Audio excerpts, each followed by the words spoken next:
Across the country, veterans are launching efforts to save the men and women they developed bonds with while serving. Each of them determined not to leave an ally and, in many cases, a friend behind. When we last talked to former Captain Scott Hinkle, he was working desperately to get his interpreter out of Afghanistan, and he is joining us tonight with some pretty shocking updates on the situation now. Scott, it is nice to see you again. Thank you. You as well, Marnie. Thank you. I want to call your interpreter Kevin for this interview to protect, obviously, his safety and the safety of his family. We know tonight that he is safe, and that is amazing news. Tell us what he and his family encountered, though, to get to this point. Yeah, thanks for having me on. I appreciate it. Yeah, good news story here. We were able to connect Kevin with a person from the embassy that he had worked with. And also a contact within the armed forces that are guarding the airport. And through those contacts, we were able to arrange a sprint to the checkpoint and for him to literally take his kids and throw them over a sewage canal to the awaiting armed forces people that were there to exfiltrate him. And they took him directly to, and his family safely, directly to the processing center where he was staying for a good 24 hours before he got his flight out to Qatar. So he currently is in a refugee facility in Qatar. When you say sprint, you're meaning they ran to safety. They ran a full kilometer with 4 young kids under the age of 10. He and his wife in the middle of the night. They literally sprinted down alleys, down streets, and then threw their kids over the sewage duct that separated them and the airport. Wow! And you've spoken to him since this. Yes. How did he describe what that was like? Pure terror. Honestly, it was pure terror.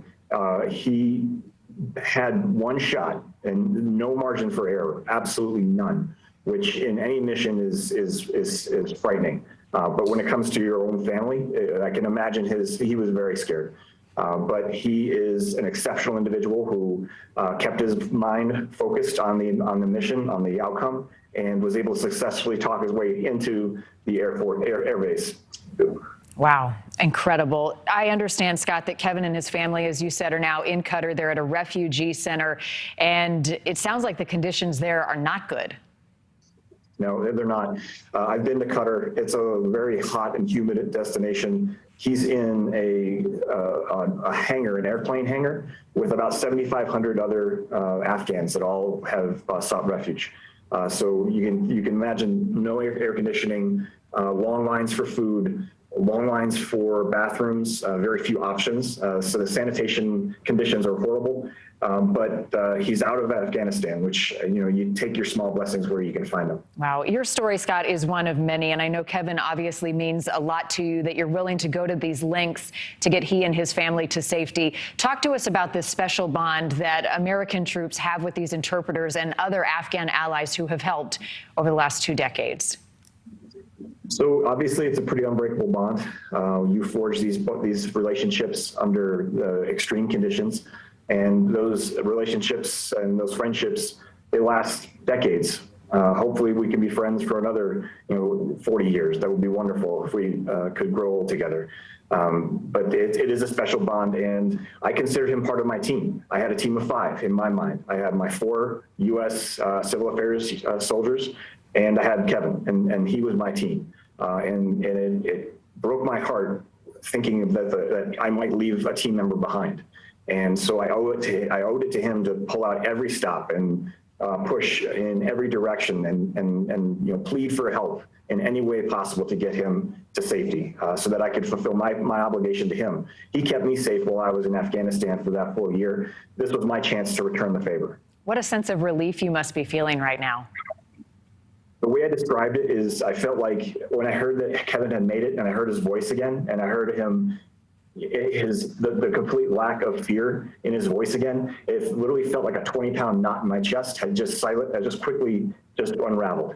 It's a great feeling. And after connecting with my mom, I found out that that's exactly how she described watching my plane come down and touch down at Fort Bragg when I came back from Afghanistan in 2007. So I know that feeling now, and it's wonderful. Well, we'll take that bit of good news, Scott, tonight because we need it. Before I let you go, what's next for Kevin and his family? Their journey's not over. No, not by a long shot. So right now he's in he's in Qatar Air Force Base, waiting for a flight out to one of 3 Allied air bases, so that they can continue and complete his special immigration visa. And so that can take weeks, I've been told by other interpreters who have gone through this process. So we're trying to stay patient, we're trying to stay positive, we're trying to stay motivated, and we're trying to stay focused on these next steps. But thankfully, the state of Colorado is starting to ramp up its refugee program. I'm very proud of the state of Colorado for welcoming Afghans and their families. It's only going to enrich our culture having them here. Well, your determination is unrelenting. And Scott, I know you're working to get other Afghan allies out of that country safely. So come back and talk to us when you have another update. And congratulations on getting your friend to safety. I would love to, and thank you. Thanks, Scott.